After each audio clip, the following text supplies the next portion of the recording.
You're thinking this girl wanted to go to prom but didn't get asked. And that is true. My grandma has been asking me when I'm gonna get a boyfriend. And she has dementia, so it's multiple times a conversation. And she's like, you should join a youth group or something. And I'm like, Grandma, I'm 29. If I join a youth group, I'll be put on some kind of watch list. I do feel like I look a little bit like a cupcake or a wedding cake, but like a cupcake that fucks, right?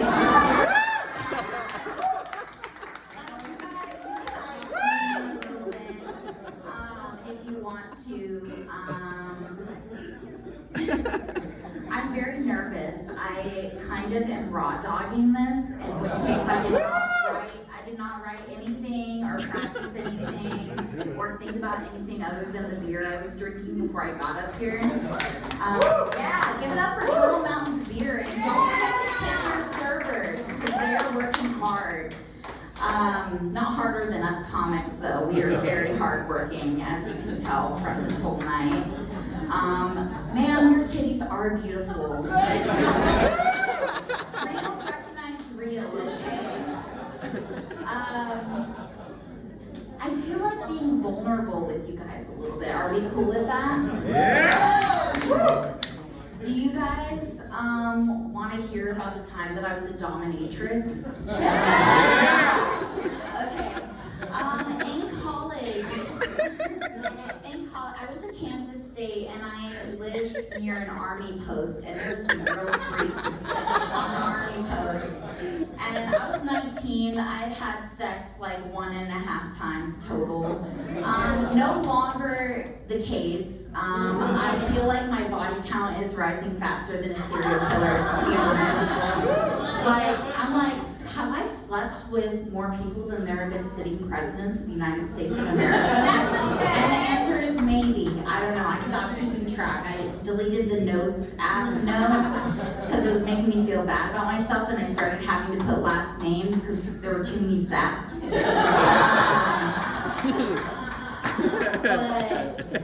Okay, back to the dominatrix story. So you know the army type where they have like a buzz cut and it's like flat on top and it's blonde, and they drive like a Camaro or a Mustang, and their name's like Brad or Chad or Tad or I don't know. I've run out of names that rhyme with that, but yeah. It was one of those guys, and I think he would have liked being taken as like a prisoner of war, because he really wanted to be dominated, and I, like I said, had no experience pretty much. And he went and got a pink dog collar, and he sent me a Snapchat. I'll date myself a little bit. It's still kind of popular, I guess, but sorry, that wasn't even a joke. I don't know why I did so dramatically for that, but I'm like scared to go over my time. Yeah, so because I'm blacked out right now, not from beer, but just from nerves. I will not remember anything that I said, and that's okay. It's probably for the best, actually. Yeah, he wanted me to dominate him, and he got a pink dog collar, and he sent me a Snapchat that said Mistress Savannah's on his forehead, which those words have never been uttered before or since.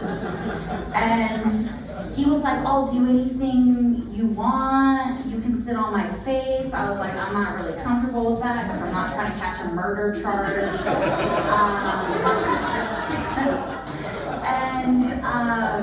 Yeah, and so he came over, and I don't know about you guys, but I fucking hate folding laundry.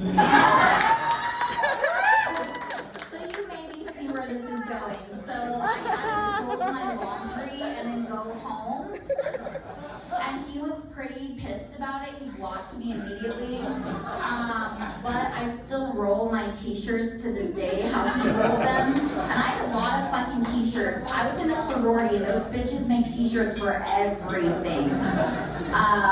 Speaking of sorority, I discovered I was gay in one. Well, not gay, but like bi.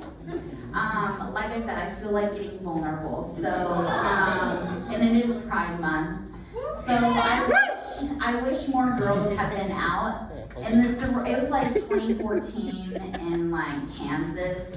No one was out. And that's actually how I discovered I wanted to do stand-up comedy too. I was giving announcements at chapter and there were like 180 white women in college and then like our one token black girl. Okay, that didn't go over well.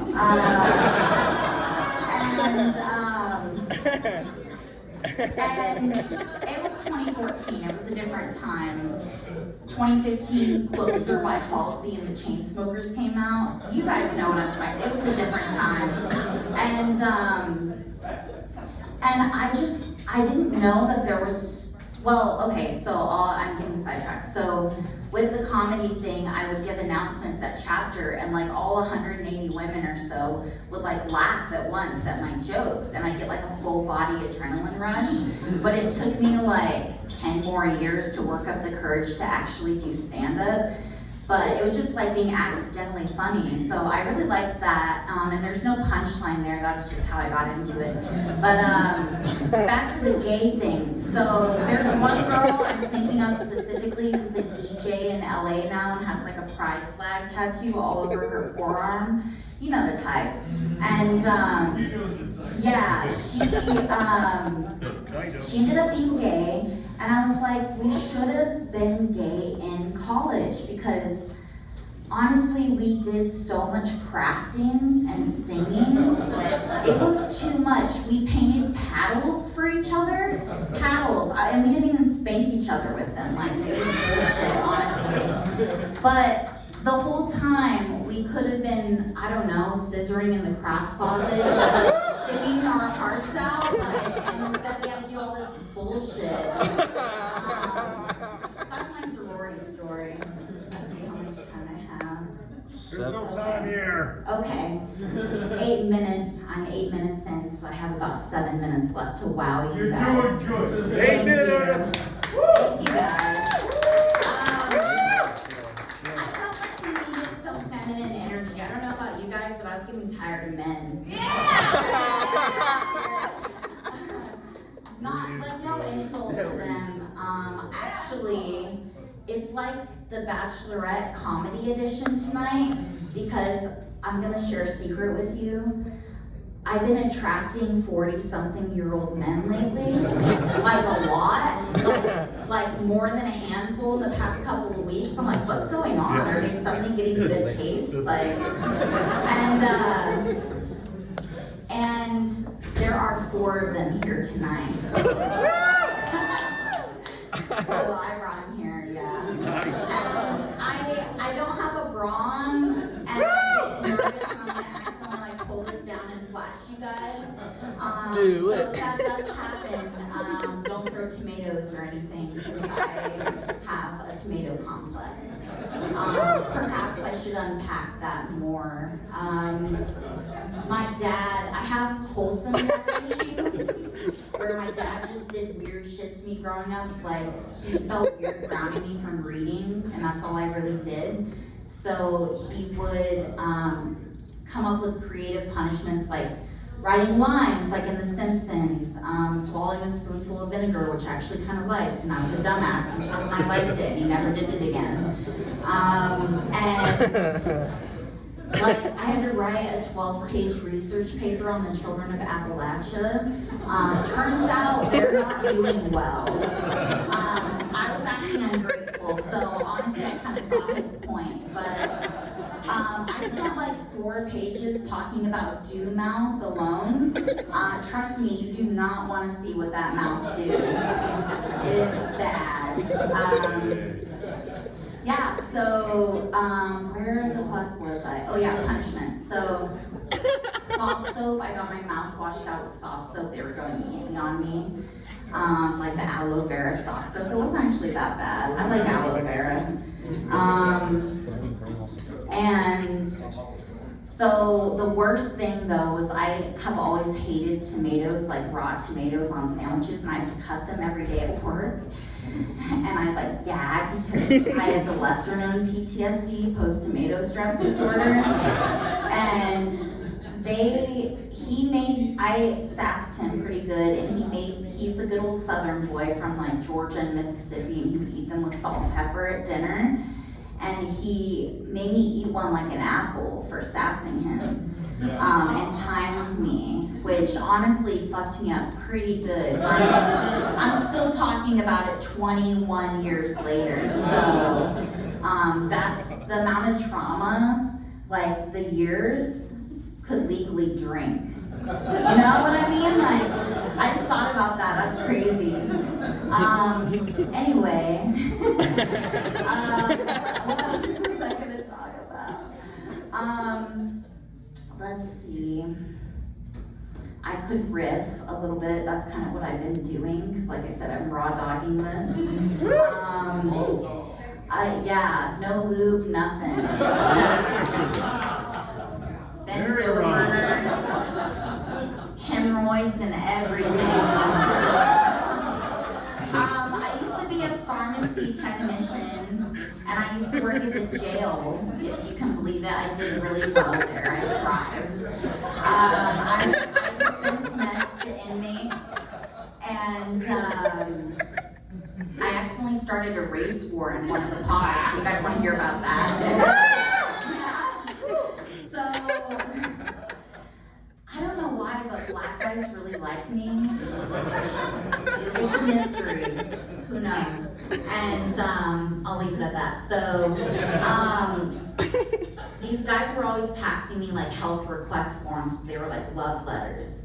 But the funniest one I ever got, I left the pod. I wasn't supposed to leave the pod, and like, because I didn't want to get fired. Joke's on me, because I later got fired for being late, which was totally deserved, and I was definitely in the wrong because I was late a lot. Like, you got half a point for being more than 7 minutes late, and I had like 29 points, and they were like, we gotta let you go. And I was like, all right, fair enough. But to be fair, it was at 6 a.m. and it was at NBC, like down I-40 West, and I'm trying to justify it now to make myself feel better so I can sleep tonight, but where was I going? Oh yeah, so he gave me a health services request form, and it was this older black guy, and it said, girl, are you a marshmallow? Because you're so thick and white. I'm gonna be milk chocolate. I'll be melting all over you. Let's make a s'more. I have it memorized. Add me on Facebook. My name is XX King Pharaoh XX. Pictures of me in a red sweatshirt. With my granddaughter. I'm like, holy shit. So I'm like, I don't want to get fired for this, so I turn it in because I'm a rat or whatever.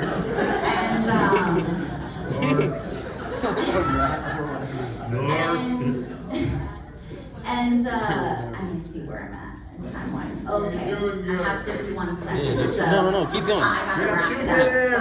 But Run it. yeah, so I turn it in, and I guess the CO, the corrections officer, yells at the guy. And then the Mexican guys jump the black guy, and then the black guys start jumping the Mexican guys. And all I know is I wasn't allowed to go in that pod anymore.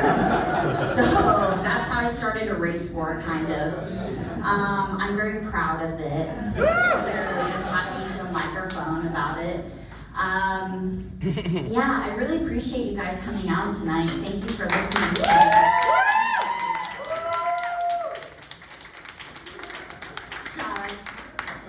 Bashful up here. Bashful, yeah. I guess I could talk about my boobs a little bit too. Tickle bitties, right? I do wear like a soft t-shirt at night when I sleep, and I'll be like nipping a little bit, and one of my boobs is a cup size bigger than the other one. I won't tell you which one, I'll let you guess. And like one of them, this is generous, but one of them in the morning it'll be a tip and nipply, I'll be nipping, and it's like up here, one nipple, and then the other one that's bigger is like down there. And I'm like, what do you see, girl? What do you see? Like a hound dog pointing out a waterfowl or something? I don't know. That joke's for me. I like it. And I was going to do something else, and I've totally lost all recollection. Welcome to comedy. Thank you. Means get the fuck off the stage. So anyway, thank you guys for coming out. I really appreciate you. I've been Savannah Holder.